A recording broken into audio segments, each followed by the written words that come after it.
Right, good evening guys. I'm saying good evening, you could be watching this in the morning, so saying good evening is probably a really stupid thing to say. Anyway, welcome to the Friday Waffle. It's Friday, it's quite late, it's actually 25 to 11. I've just been running about a wee bit tonight. I was going to make the waffle earlier on, and then I ended up, what did I end up doing? I ended up digging out my original Xbox. And you know, it's one of these really annoying things. I have probably got more cables than anybody, and yet I just spent about an hour looking for an HDMI cable. I know I've got loads of them there, but I can't find one.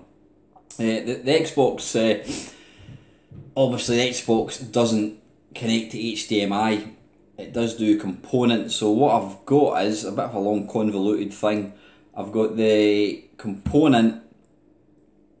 And then, in fact, let me think about this. Sorry, yeah, that's right, yeah, it's a component. I've got this 720 adapter thing which outputs the component.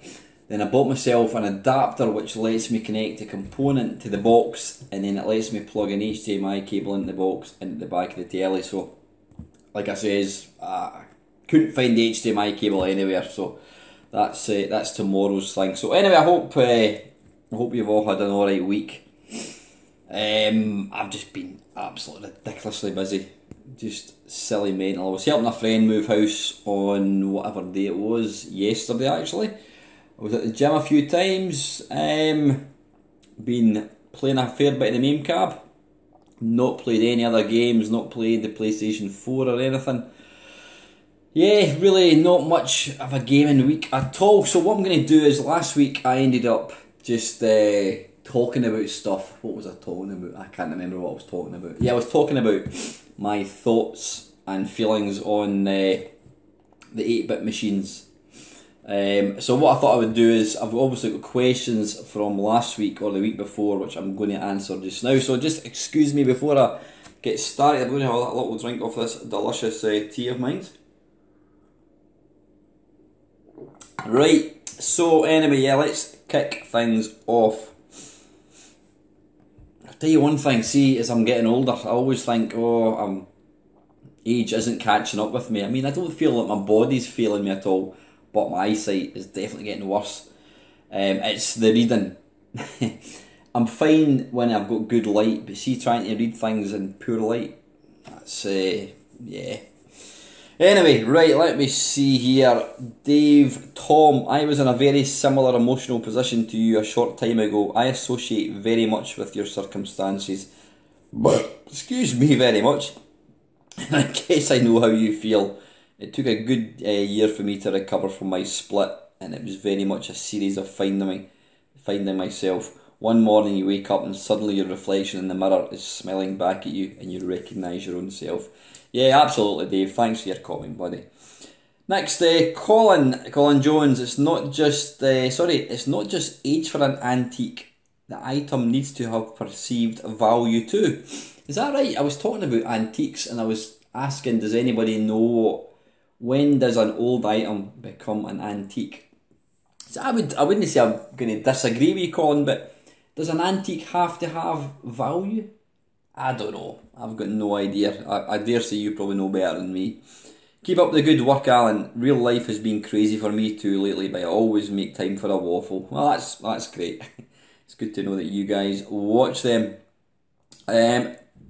Chris, Panther UK. Classic vintage Meister waffles, sir. Great to see the cheeky chappy glint in the eye back. An arcade perfect my arse would make my week. I might not always watch them when they first come out, but the waffle is always a highlight. So for the very next waffle, here's one to make you think. Throughout the whole of gaming history, what would you say is your favourite, your all-time favourite character animal that you control? Oh man, I'm sure I've been asked this before. I'm sure I have. What is your favourite character? That is a good question. I suppose for me it could end up tying in with my favourite game. I mean, I suppose, you know, your favourite game is going to kind of go hand in hand with your favourite character. Saying that, I mean, Berserk, I wouldn't particularly say that the little stick man that you control is one of my favourite characters. Man, that's a tough question. I mean, spaceship wise, let me think. I mean, I don't know. Oh, Robotron, the little guy that you can. I don't even know what the name of that little guy is that you control. Actually, I've got no idea. Favourite character, favourite control. Blimey, that is. I mean, most of the sort of the early, your 8-bit games, your 16-bit games, the characters didn't do very much. They're fairly linear, left, right, up, down, maybe. Obviously, you've got your beat 'em ups. They do a lot more. So, but I'm not really a beat 'em up fan. I mean, let me try and break this down. Let me think of my favourite spaceship. It's not necessarily going to be my favourite one to control, but I think probably the most iconic spaceship for me would be the spaceship in Galaxian, I would say. I'm not going to put a picture, you know what Galaxian is. Yeah, I think the little spaceship in Galaxian, that's used as Namco use that image quite a lot. You see the little thing appearing in Ridge Racer and that kind of stuff. But yeah, I think definitely the little spaceship in Galaxian, the one that you control. Character wise, again, probably, excuse me, my road's running a wee bit. Probably not because it's particularly great to control, but I mean, I just like the character that you play, and it's got to be the little handyman, caretaker, handyman, gaffery type person in Super Pipeline 2. It's just because it's one of my favourite games. But I mean, as far as, I suppose Bruce Lee, that was pretty cool because you could punch and kick. Again, was it one of my favourite characters? Probably not. That's quite a tough question, Chris.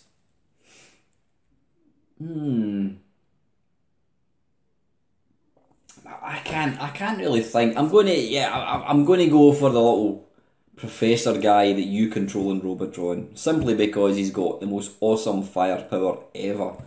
Yeah, that's what I'm going to go for, Chris. Robotron character and the Galaxian spaceship, the one that you control. So anyway, thanks very much for your question, buddy.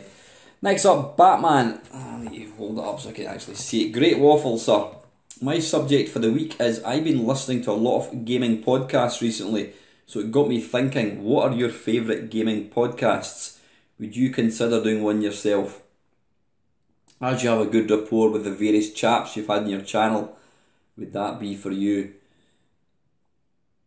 And check your Twitter messages. Oh, I'll need to do that actually, sorry, but I'm not I never actually use Twitter. I mean, the only thing that I use Twitter for is when I make a video, YouTube automatically tweets that I've done a video. Gaming podcasts, I'll be honest with you, but I don't listen to podcasts at all. I just don't listen to them. I don't know why. If I'm in the car, I generally listen to music. I'm not even... I used to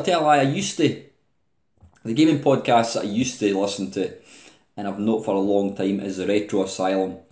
My mate Dean Swain and the lads, they've got a cracking channel. I think they do some YouTube videos, but generally it's gaming podcasts, and if you've not listened to them, go and check them out. They're excellent, they're really good. They've been going for many years. They're well established. I would always like to be a guest on the Retro Asylum. I know Dean did mention he was going to get me on many moons ago, but it never happened. So if you're watching this, Dean, I'm your man. But yeah, I mean, Retro Asylum is an excellent gaming podcast. I'm not even aware of any other ones that are out there, just because I simply don't listen to them. As far as me making a gaming podcast, well, my thing is YouTube. This is my gaming podcast, the Friday Waffle. But myself, excuse me a second, I'm just going to bite my nail. As you probably know, I'm part of a I'm a member of the Edinburgh Retro PC Gaming Club. We meet up once a month, play video games, and basically talk about video games. Now, when would it be? I think probably maybe 4 or 5 years ago, we decided. I mean, there's only about 6 or 7 members in the club. But maybe 4 or 5 years ago, a group of us decided to do the Edinburgh Retro PC podcast. And I've got to say, it was brilliant. It was really good fun. The difference between that and like what I'm doing here is I'm sitting talking to you. I'm talking to an iPad. I don't have any interaction with you guys. I mean, I know you leave comments, but there's nobody actually talking to me sort of, in live speak, whatever you want to call it. But the great thing with the podcast is there was either 3 or 4 of us that used to do it, and it's good because you're bouncing ideas off each other. You're getting a bit of variety. You're talking to different people. You're hearing different people's opinions. They were really good, and I know for a fact that we had. I wouldn't say we had a big following, far from it, but the people that listened to them really enjoyed them. And for a while after we kind of put out the last one, I was always getting asked, when are you guys going to make another gaming podcast?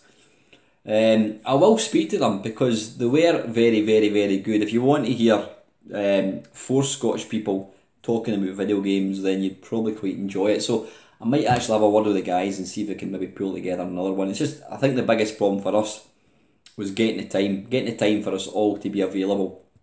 But I'm sure that's something that could probably happen. So watch this space. It won't be part of my YouTube channel. It'll be the Edinburgh Retro PC Gaming Podcast. But they were very, very good. If you Google or go to your favourite podcast player, whatever it's called, and type in Edinburgh Retro PC, you'll probably find them. I think we did about 10, 11, something like that. But definitely worth checking out. So anyway, Bat, thank you very much. But as far as me doing my own one, probably not.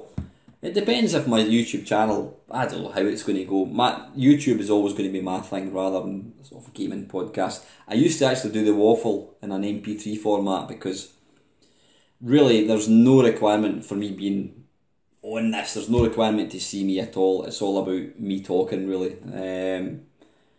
So anyway, listen, thanks for the question, but I do appreciate it.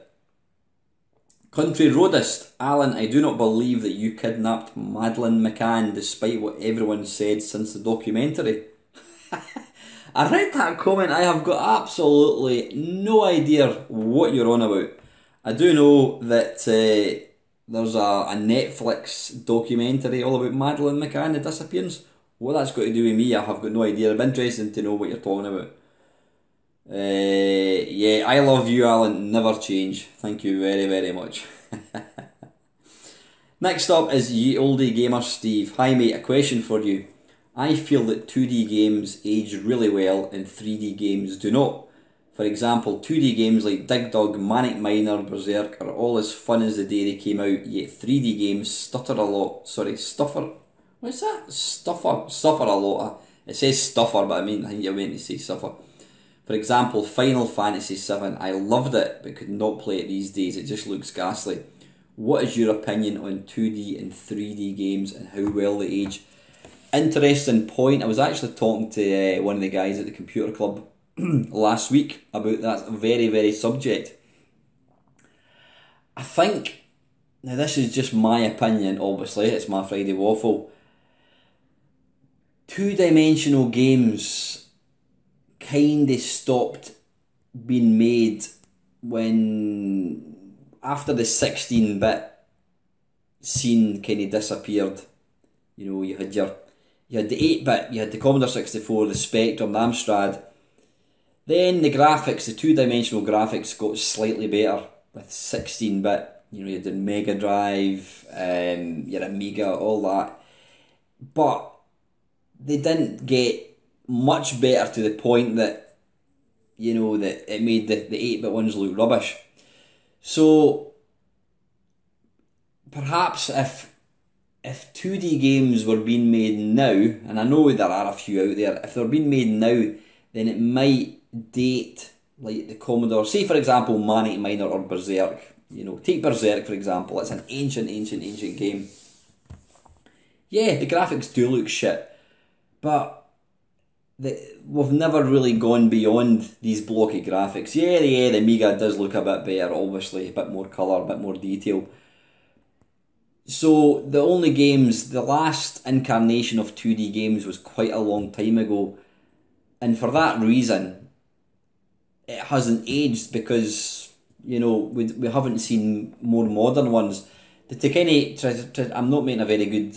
I'm not doing very well trying to describe what I'm talking about. I always think that the first generation of 32-bit consoles, even graphics cards for the PC, you play Tomb Raider on the PlayStation. Now, I don't give a monkey's what anybody says. You would be hard pushed to want to play the game because apart from having an extremely clunky control system, the graphics just look terrible. They really do. Look at stuff like Resident Evil. I don't think I could play the original Resident Evil now. The graphics are awful. The sound is terrible. I mean, the acting is just diabolical. I could probably get round the acting, but the graphics look awful. And that's why, things like the N64, I think, apart from certain games like Mario 64 is a classic game, but that was the very first sort of generation of 3D games. And obviously over the preceding 20 years, 25 years, whatever, we've now got almost photorealistic graphics. So when you compare a game now and you compare it to take the new Resident Evil 2 and compare it with the original Resident Evil, it's like night and day. The original one looks awful, and that's why you wouldn't want to play it, whereas 2D games kind of stopped getting made after the Mega Drive, and so they still look fine because we've never really seen any more modern version of a 2D game, if that makes any sense. So I totally agree with you. I mean, two-dimensional games generally, apart from some of the later games, I mean, you had stuff like some of the Disney games on the Mega Drive, is Aladdin and what's the other one, like the Lion King and that. The graphics were just phenomenal. They really were phenomenal. But in the main, two-dimensional graphics, they were, at best they looked alright, at worst they were functional, and these games relied on your memory, your imagination to sort of fill the gaps, and especially stuff like, Berserk. Berserk's a wonderful game. Yeah, the graphics are shit, but it doesn't matter, it's the gameplay, it's all about the gameplay. But yeah, like I said, I think it's because we've never really seen two-dimensional games after the Mega Drive, so there's not much of a gap between, you look at like Impossible Mission or Manic Miner and compare it to a Mega Drive game. Yeah, there's a bit more colour, a bit more detail, but there's not much of a gap, so you can still get away with playing two-dimensional games and it looks fine because we've not got used to seeing amazing 2D graphics, whereas 3D games, the early ones that came out in the PlayStation, the Dreamcast, not the Dreamcast, the Sega Saturn, they do look terrible. Even stuff like you play Ridge Racer on the PlayStation or play Sega Rally, and that's probably why I don't really play that generation. I've got no desire to play any PlayStation game because I just think they've aged really badly. Possibly, I don't have I do have nostalgia for them because I had a PlayStation, but it's the missing generation. It's a generation that I don't have any real desire to play. So yeah, I'm totally with you, Steve. So thank you very much for the question, buddy.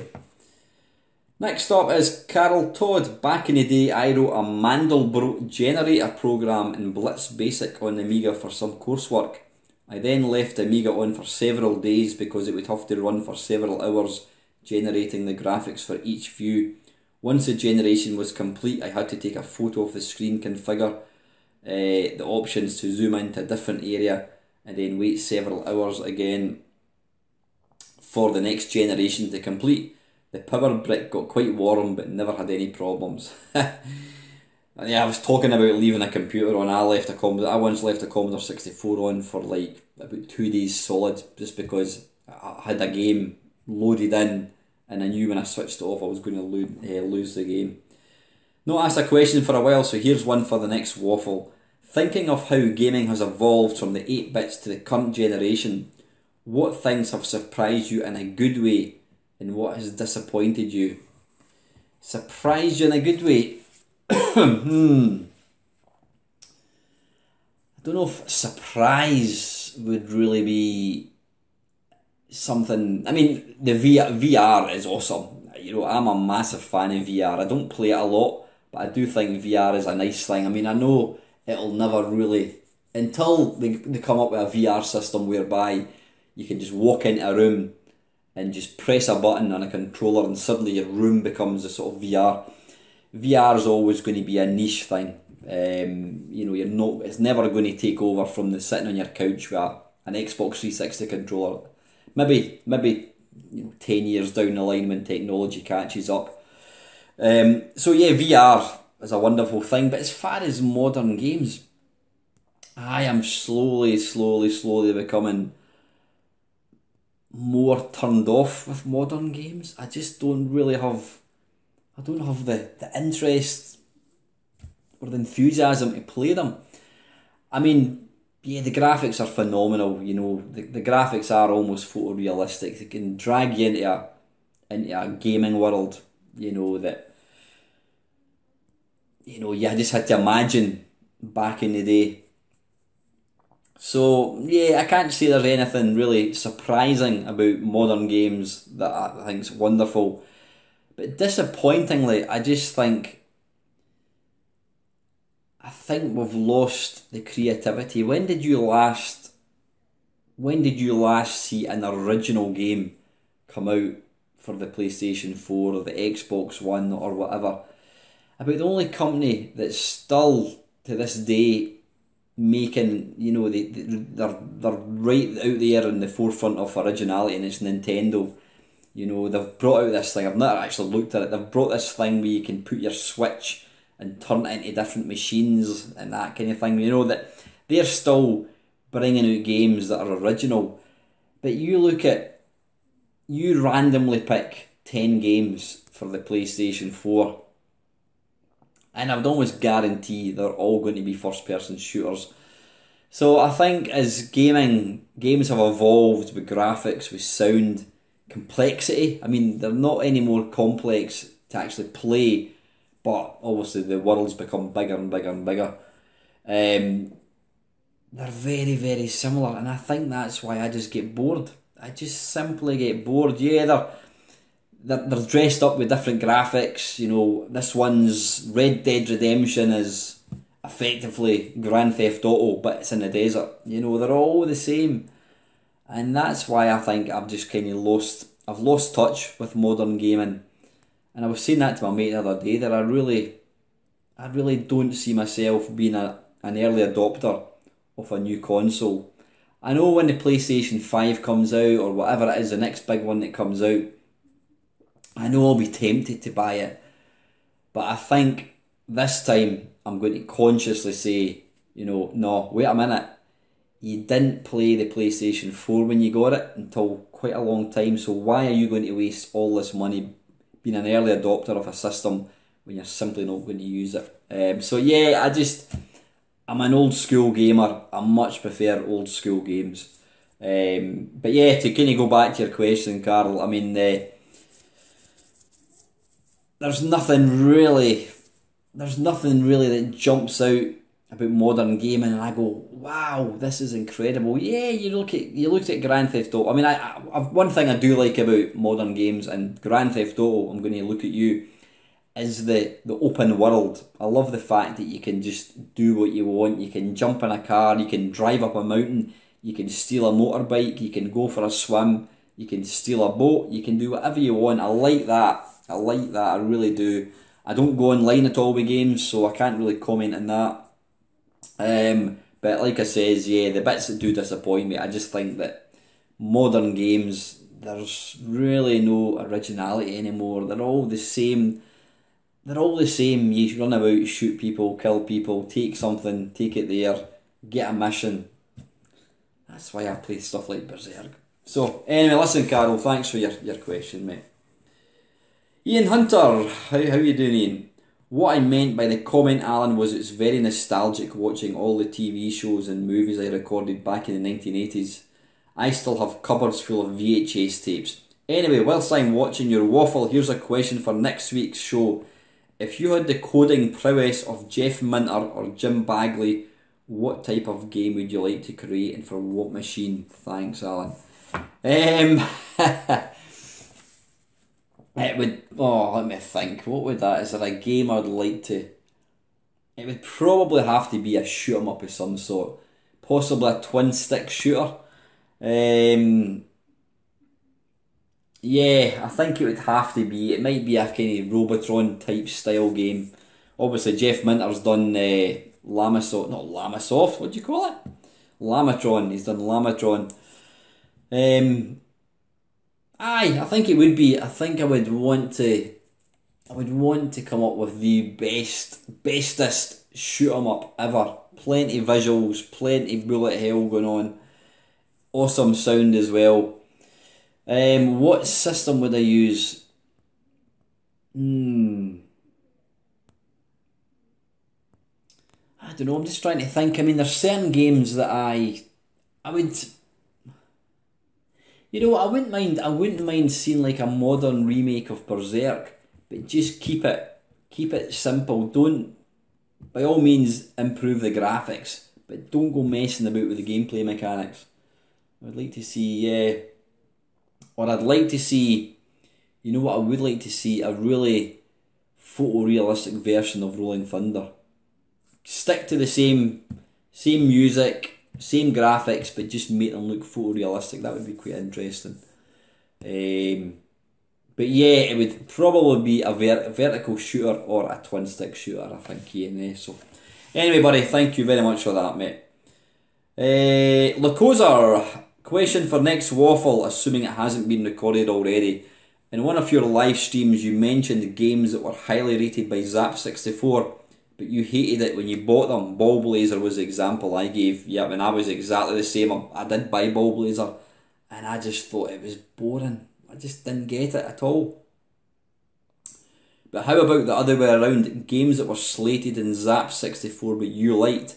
I'll start the ball rolling with two I recently covered. Street Surfer, Zap64 rating of 29%, and Spaceball, Zap64 rating of 13%. And one I did a while ago, V, and I remember that, Zap64 rating of 40%, so not exactly slated, but still games that I liked that were meant to be pish. Let me think. I did like, what was it called again? Brian Bloodaxe. Brian Bloodaxe was a god-awful game, but I actually quite enjoyed it. I'm sure Zap64 absolutely panned it. Another game, excuse me. Another game, it wasn't exactly panned, but it didn't get particularly good reviews, was Software Star by Addictive Software. It was kind of like the follow-up to Football Manager, but you wrote games. Well, you didn't write them. You were like a software house, and you created games, you invested money in games, and then the game would get released, and then you'd see how far it could climb up the charts and that kind of stuff. I really enjoyed that. I used to play that all the time, and yeah, I think it used to get absolutely hammered. I think it got pretty shit reviews with Zap. But anything else? Can't think of any other games. There probably was, but I just can't think of them. It's too late in the evening, I think, to be thinking too hard about stuff. Software Star, definitely. I'm just trying to think of any budget games. I mean, obviously stuff like Kickstart, but then that got a really good review. Another game that I kind of liked, and again, it didn't get a particularly good review. It was chiller. I actually quite enjoyed playing that. And yeah, I don't know why, because it's quite a naff game. I mean, each level, when you break it down, is pretty awful. I mean, a game that I really enjoyed playing, and I think it got, I don't know, I don't think it was reviewed in Zap actually, was Trolley Wally by Interceptor Software. I really enjoyed that, and Interceptor generally got pretty awful reviews just because a lot of the games ripped off other software companies. But I thoroughly enjoyed Trolley Wally. A big part of it for me was probably music, I think. But I think that's kind of about it. Yeah, good question though, and again, thank you very, very much. And the last one, I don't know if there's actually a question here. Failed channel. In 1983, I used to leave my Commodore 64 on all day and all night, as my original copy of Manic Miner took 25 minutes to load with a blank pale blue screen. That's the thing. Would you call it? Not tape loaders. Would you call it turbo loaders?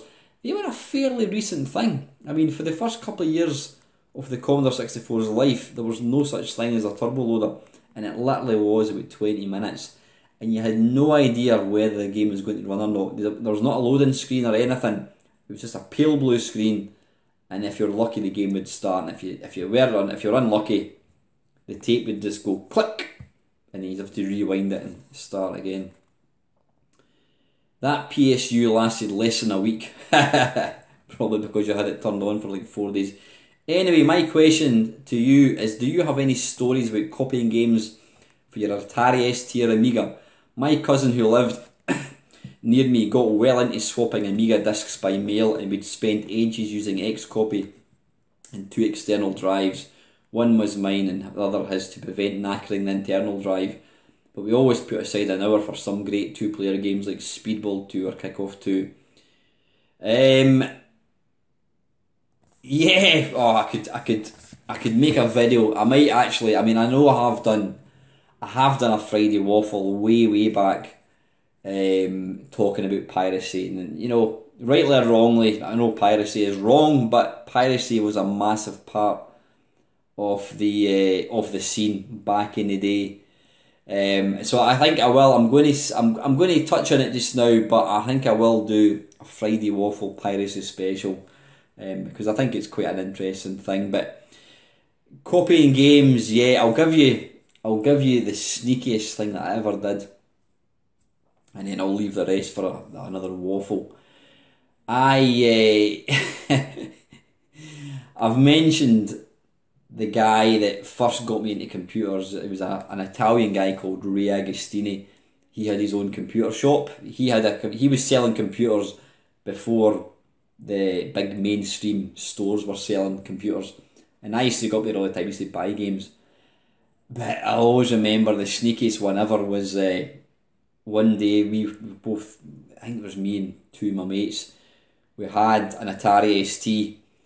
And we used to go in and buy games, you know, we used to do that. And this one day we'd gone up to see him, and he said he was, because we were kind of adults at that point, he was quite happy for us being in there, and he let us play his Atari ST, and then he nicked into he had a wee kind of kitchen to make a cup of tea, and I always remember, it wasn't me that did it, I always remember my mate, was it Grant, I think it was, he actually copied.